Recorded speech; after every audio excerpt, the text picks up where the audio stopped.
You're nothing without me, Daniel. Love doesn't pay bills, and I won't waste my life being poor with you. You sold your only car for me, but Andrew can give me the life I deserve. You'll never be enough for me, Daniel. Andrew can give me the world, and you can't even keep the lights on. Goodbye, Daniel. I need a man who can actually provide. Daniel, you'll always be a good man, but good men stay broke. Those were Clara's final words before walking into Andrew's arms, leaving behind the man who sacrificed everything to save her life. What she didn't know was that Daniel, dismissed as poor, broken, and powerless, was already building a silent empire, a financial fortress designed not to win her back, but to destroy Andrew completely, and leave Clara begging at the feet of the man she betrayed. Viewers, have you ever given someone everything, only to be discarded like nothing? What's sweeter, proving them wrong, or watching them beg?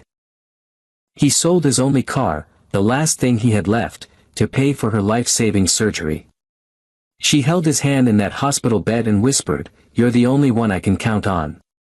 But the moment she recovered, she walked out, leaving him for being too poor, never realizing he was the silent owner of the entire car dealership she thought he merely worked at. Why would a woman abandon the very man who saved her life? How could she trade love for an illusion of wealth? Who was the man she left him for, and what brutal revenge was waiting when she discovered the truth? What would happen when the poor man she despised revealed he was the millionaire she could never have again? The story of Daniel Whitmore and Clara Reynolds began not with betrayal, but with devotion. Daniel, 32, was known in Houston as the quiet, hard-working car salesman who always smelled faintly of motor oil and coffee. To outsiders, he looked like a man living paycheck to paycheck. What they didn't know was that Daniel wasn't just a salesman, he owned the dealership, inherited after his father's death. His late father had raised him on one principle: the right woman will stand by you when she thinks you have nothing. That's how you'll know her love is real. That belief kept Daniel's ownership a secret. Clara entered his life during a routine checkup.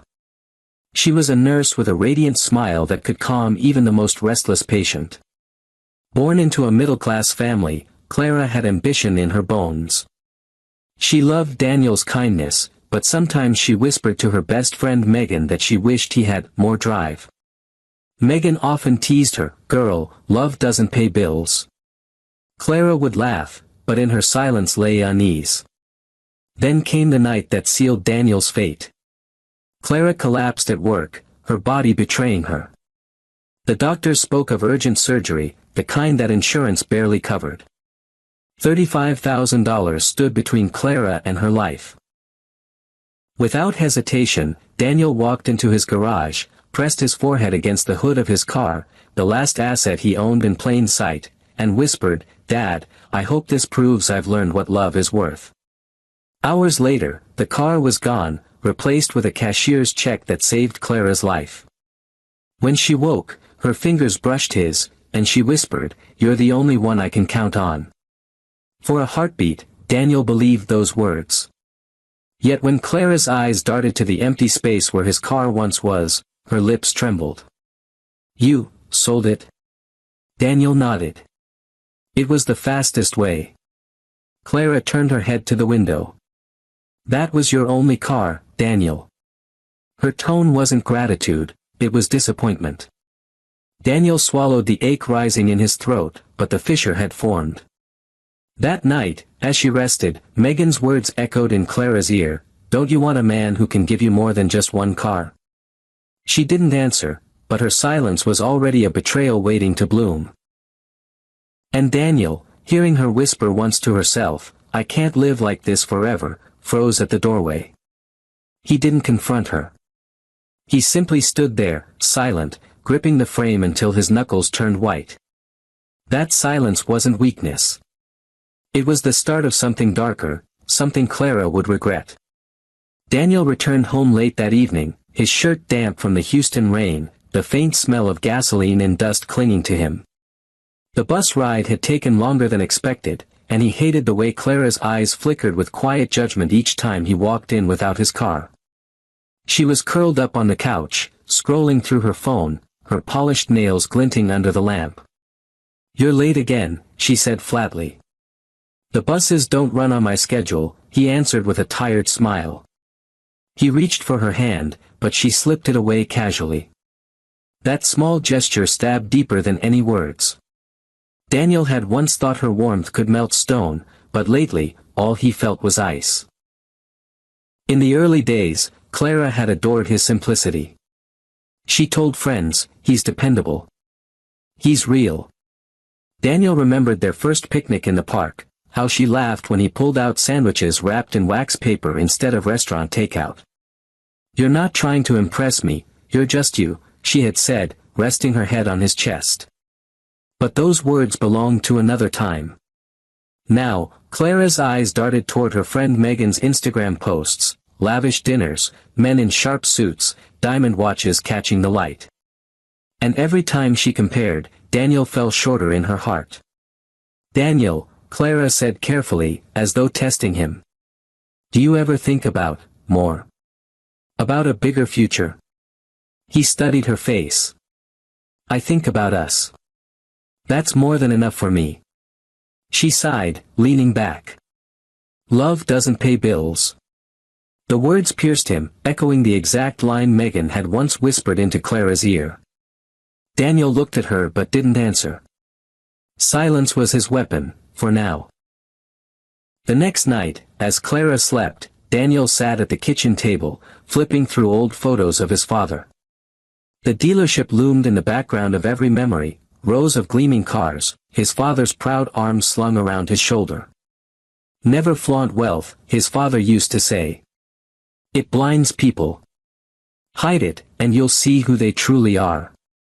Daniel had taken that advice literally, working the dealership floor like an ordinary employee, letting everyone assume ownership belonged to someone else.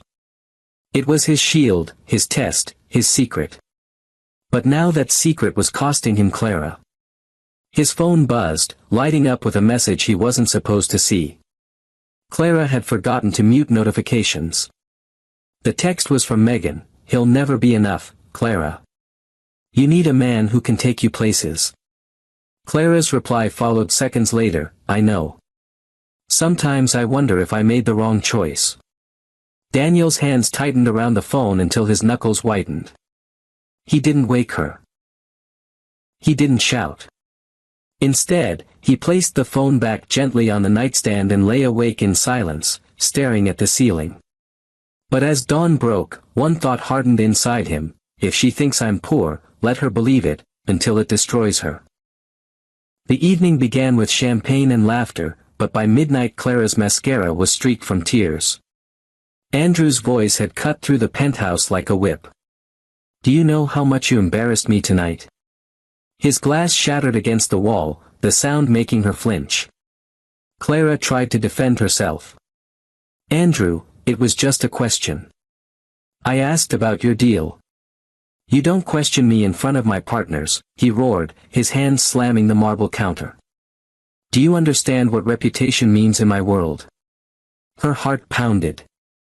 She remembered Daniel, gentle hands, quiet voice, a man who sold his car just to save her life.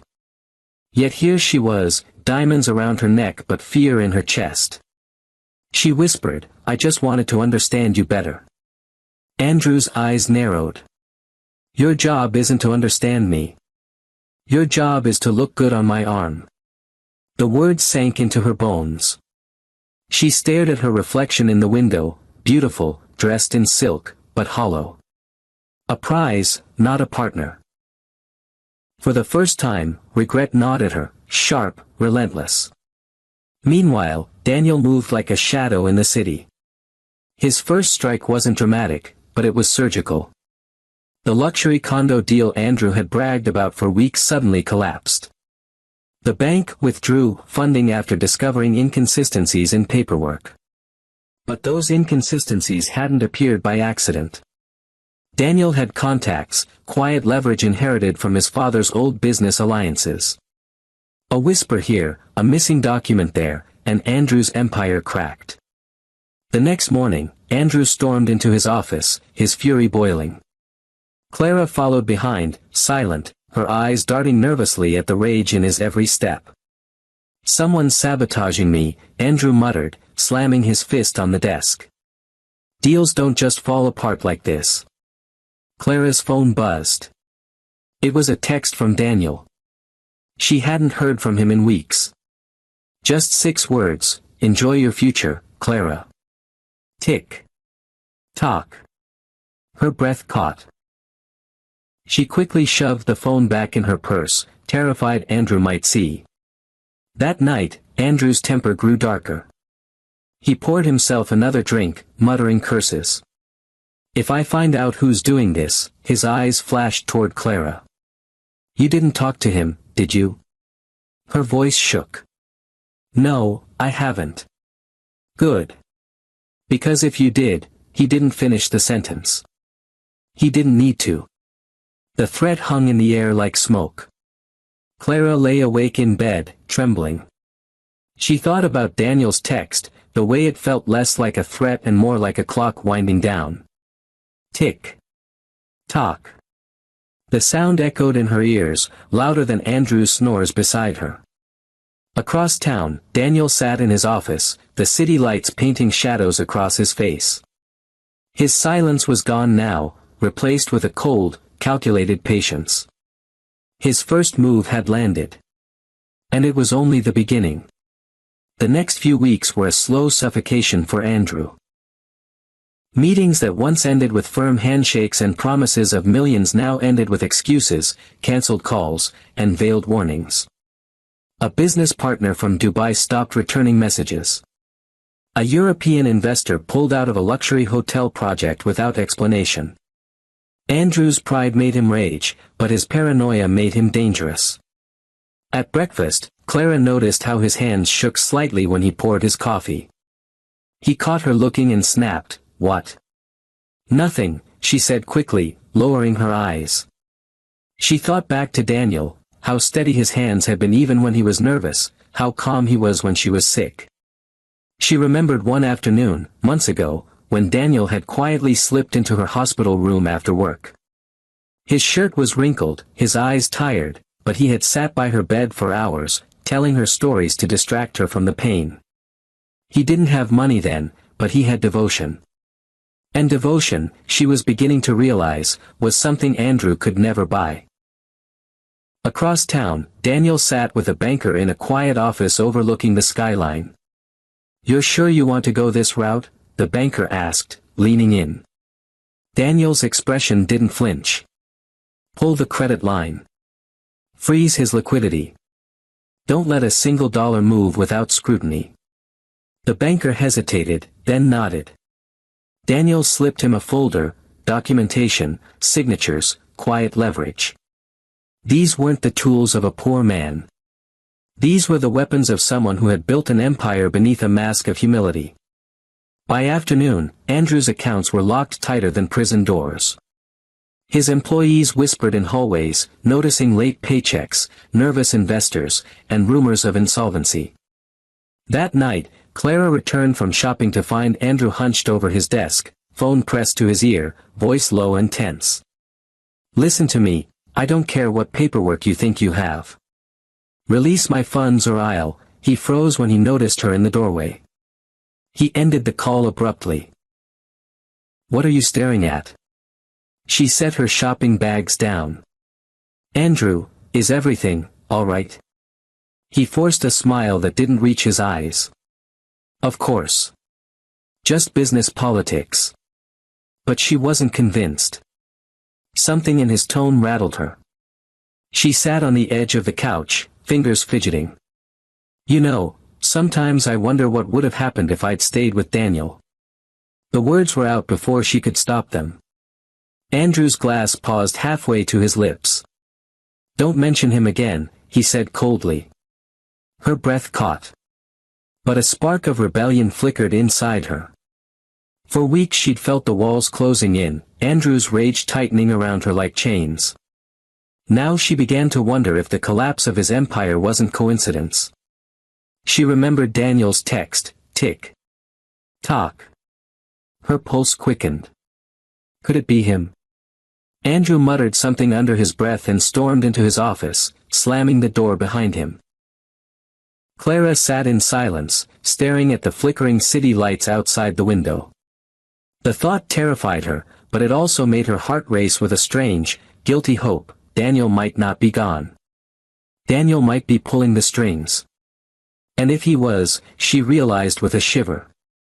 Andrew had no idea the storm that was coming. The gala was Andrew's stage, his chance to prove he was still untouchable. The ballroom shimmered with crystal chandeliers, a sea of tuxedos and gowns, whispers of mergers and fortunes. Clara wore a gown of emerald silk, dazzling enough to draw stares, but her smile felt like porcelain ready to crack. Andrew strutted through the crowd, glass of champagne in hand, laughing louder than usual, bragging harder than ever. Partnership with the Hanover Group is sealed, he boasted to a circle of investors. We're about to expand into 3 new markets. Nothing can stop us. His laughter rang hollow, but no one dared challenge him. Not yet. The announcer's voice cut through the music. Ladies and gentlemen, tonight we welcome a distinguished guest, Mr. Daniel Hart. Clara's heart stopped.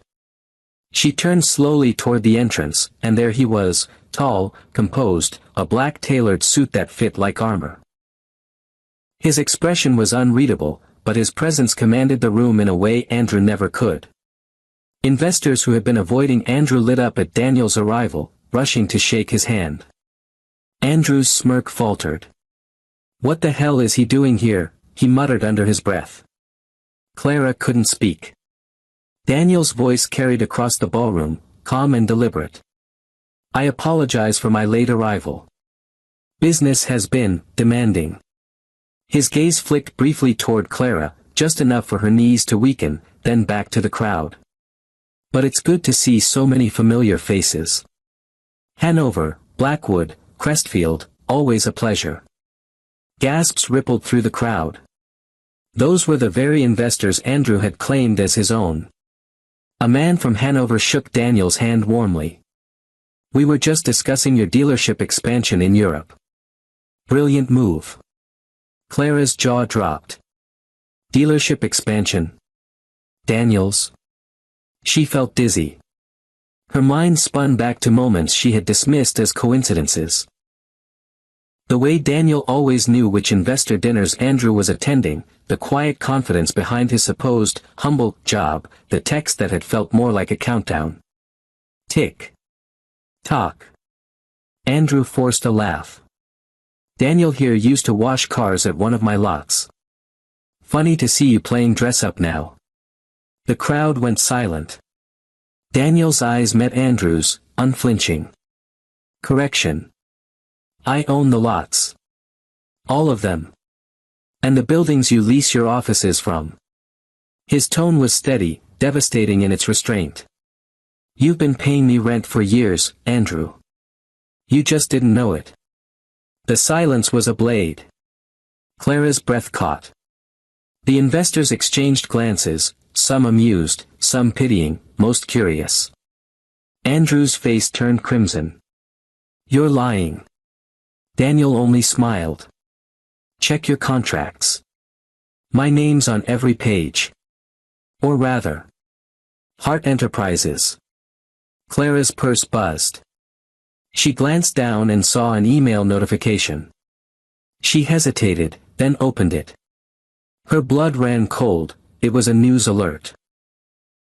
Hart Enterprises announces full acquisition of Crestfield Holdings.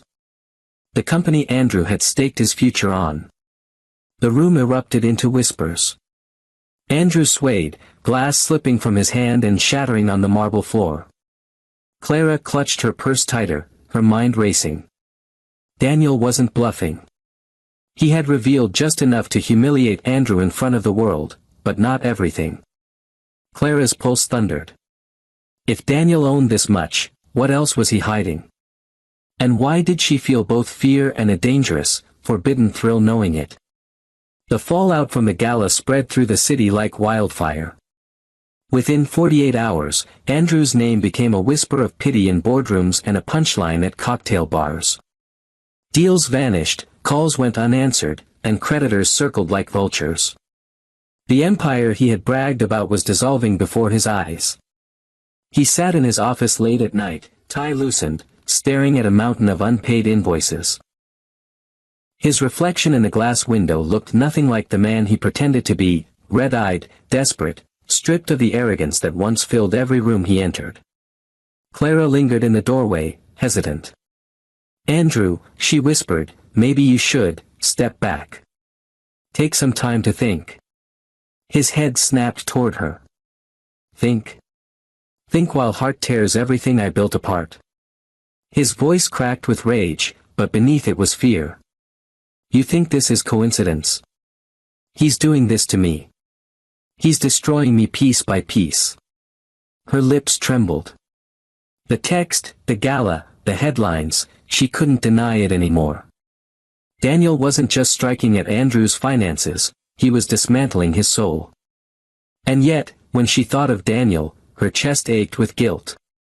She remembered the night he sold his car, the way his fingers brushed hers when he handed her the surgery papers. He hadn't asked for recognition, hadn't asked for repayment. He had simply said, "I need you to live." Andrew slammed his fist on the desk, snapping her back to the present. "If you know something, Clara, if you've spoken to him, tell me now." She shook her head, voice breaking. "I haven't." A silence hung between them, thick and poisonous. Andrew studied her with narrowed eyes, suspicion gnawing at him. She looked away, unable to hold his gaze. Across the city, Daniel's plan was entering its final stage. He had not forgotten the night Clara walked away, the way her words cut deeper than any blade. "I can't live like this. You have nothing to offer me."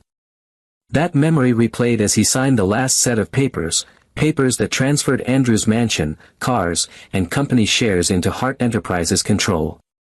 The law was a weapon, and he wielded it with precision. The next morning, Andrew woke to find men in suits at his doorstep. Clara watched from the staircase as they handed him documents, their tone formal, almost cold. Andrew's voice broke. "You can't do this. This is my house." The man replied, "Not anymore. Ownership has changed hands." Clara's blood ran cold. Ownership. Daniel's name was on those papers, she was sure of it. She saw Andrew crumple onto the marble floor, his pride crushed beyond repair. That evening, as Clara walked past Andrew's discarded papers, one envelope slipped open. Curiosity burned through her guilt, and she pulled it free. Her breath caught, the letterhead read, Hart Enterprises. The signature at the bottom was Daniel's. Her hands shook. He wasn't just circling Andrew, he owned him now. And though fear gripped her, she couldn't deny the dangerous truth curling inside her chest. Part of her wanted to see just how far Daniel would go. The mansion no longer smelled of wealth and comfort. Boxes lined the hallways, furniture covered in white sheets as if mourning the empire that once lived there. Andrew sat on the edge of the staircase, unshaven, his suit wrinkled and stained. His phone lay shattered on the marble floor, another deal lost, another investor abandoning him. For the first time, he looked like the thing he had always mocked, a man with nothing. Clara moved silently through the dim house, the letter from Hart Enterprises still burned into her mind. Each time she looked at Andrew's hollowed face, a memory haunted her, the way Daniel had stood outside that hospital years ago, drenched in rain after selling his car, holding the receipt like a lifeline. He hadn't spoken much, just pressed the papers into her trembling hands. She had clung to him then, whispering gratitude. And yet, not long after, she had walked away, convinced that survival meant aligning with wealth, not loyalty. That night, headlights cut through the driveway. Andrew looked up, startled. "Who the hell is that?" The front doors opened before Clara could answer. Daniel walked in, no longer the man in faded shirts and second-hand shoes, but draped in a suit that whispered power. His stride was calm, deliberate, and behind him came two men in tailored black, carrying briefcases. Andrew leapt to his feet. "You!" His voice cracked with disbelief and fury. You're behind this. You ruined me. Daniel's eyes were cold, steady. No, Andrew. You ruined yourself. I just revealed the truth everyone was too blind to see. Clara's breath hitched. She had imagined this confrontation, but the reality was sharper than glass. Daniel's presence filled the room with a quiet authority that Andrew had never truly possessed. You sold me out. Andrew spat, pointing at Clara. You knew. You knew it was him. Clara shook her head violently. I didn't. I swear I didn't. But her voice lacked conviction. Somewhere inside, she knew she had always suspected Daniel wasn't the man Andrew mocked him to be. The way he carried himself, the discipline in his silence, those were not traits of a broken man. Daniel stepped closer, his words cutting like steel. I gave up everything once for someone I loved. Sold my last car to save her life. And she walked away the moment she could stand on her own feet. His gaze locked onto Clara, and for a fleeting moment, pain flickered beneath the ice. Do you remember, Clara? Or did comfort erase that memory? Her knees trembled. Tears blurred her vision as the truth she had buried clawed its way back. Daniel. Andrew lunged, his voice hoarse. You think this is revenge? You think you've won?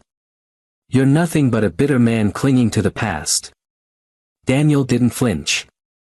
No. This isn't about the past. This is about truth. About justice. You paraded her like a prize, mocked me for being poor, when the truth was, I owned every car you bragged about driving. I owned the company you pretended to run. And now, I own you. Andrew froze, the words slamming into him like a death sentence. Clara gasped, realizing the depth of Daniel's deception and strategy. It hadn't been luck, it had been design, years in the making. Daniel turned to leave, but paused at the door. His voice dropped, colder than the night air spilling into the house. I could take everything from you, Andrew. But I've already done that. What hurts worse is this, you'll wake up tomorrow knowing the woman you chose never loved you for who you were. She loved the lie. His eyes shifted to Clara one last time. Not with longing, not with forgiveness, but with finality. And you'll wake up knowing you lost the only man who ever truly loved you. The door closed behind him. Silence swallowed the mansion. Andrew sank to the floor, broken beyond repair. Clara stood frozen, the echo of Daniel's footsteps ringing louder than her own heartbeat. She realized then, revenge wasn't loud. Revenge was precise, patient, and merciless. And Daniel Hart had mastered it. The mansion was stripped of its grandeur. Dust lingered where chandeliers once gleamed, and the silence felt heavier than any argument Clara and Andrew had ever shared. She moved slowly through the rooms, fingertips brushing over empty spaces as if touching ghosts. Every step echoed with choices she wished she could undo. At night, when sleep eluded her, memories clawed their way back uninvited, Daniel waiting outside the hospital with drenched hair, pressing his last car keys into the doctor's palm, Daniel smiling faintly when she had recovered, whispering, "That's all that matters." She had once believed that kind of love wasn't enough. Now, she wondered if it had been the only thing that ever truly mattered. Andrew was unraveling faster than she could comprehend. Once the man who boasted about connections and wealth, he now spent his days staring at eviction notices, his whiskey glass never empty. The arrogance was gone, replaced by a hollow bitterness. He muttered Daniel's name in his sleep, as though haunted by the ghost of a man he could never defeat. One evening, Clara found him slumped over the dining table, papers scattered around him. His voice was rough when he spoke. He took everything, Clara. Everything. The company, the cars, the house. And you let him. Her lips parted, trembling. I didn't let him. I didn't know. You knew, Andrew snapped, lifting his bloodshot eyes. Deep down, you knew he was better than me. That's why you're still here. Not because you love me, but because you're waiting to see if he'll come back for you." The words sliced her open. She wanted to deny it, but her silence betrayed her. Tears welled, not for Andrew, not even for herself, but for the man she had lost, the man who once loved her enough to give up everything. Meanwhile, across the city, Daniel stood alone in his penthouse overlooking the skyline. The empire was his now. Hart Enterprises controlled everything Andrew once held dear. But victory felt strangely hollow. He poured himself a drink and stared at the glittering horizon, remembering Clara's smile, her laughter in their small apartment when money was scarce but love was abundant. He had planned every move, every strike, but nothing had prepared him for the emptiness of triumph. A flashback gripped him, the day Clara walked out. She had stood at the doorway, suitcase trembling in her hands. "I can't do this anymore, Daniel. I need more than hope. I need stability." He had begged her to stay, promised her things would change. But she had left, and in her absence, he had learned patience, strategy, and how to build an empire out of pain. Revenge had replaced love as his fuel. And now, standing in the very victory he had longed for, he realized revenge never gave warmth, it only burned colder. Clara tried, in her own way, to reach out to him. Weeks later, she wrote a letter, her words trembling across the page. "I see now what I threw away. I see the man you were, and the man you've become. And I know I can't ask for forgiveness. But if you ever wonder if I regret it, the answer is every day." She never sent it. She folded it, tucked it inside a drawer, and let her tears stain the edges. Andrew, stripped of pride, drifted into obscurity, his name forgotten where once it had been gilded. Clara lived with her regret, her nights haunted by the man who had once saved her life and then condemned her with silence. And Daniel, he remained untouchable, respected, feared, envied. Yet in his quiet moments, when the city lights blurred into shadows, he whispered to himself, not in triumph but in mourning, "I loved her once. That was my greatest mistake." The revenge was complete. The empire was his. But the heart he had once given freely remained the only thing he could never reclaim. Years later, the city barely remembered Andrew's name. His downfall had been swift, but his disappearance was quieter still. Some whispered he drank himself into an early grave, others said he vanished abroad, chasing shadows of fortunes that no longer existed. But Clara remembered. She remembered every argument, every cruel word, every moment she had chosen pride over love. She lived alone in a modest apartment now, stripped of the luxuries she once clung to. The grand gowns were gone, the jewels pawned long ago. What remained was a drawer filled with unsent letters, each one beginning with the same trembling line, "Daniel, I'm sorry." She would write them at night, her tears staining the ink, then fold them away, too ashamed to ever send them. The letters became her confessions, her silent prayers, her punishment. One stormy evening, she wandered through the city and found herself outside Hart Enterprises.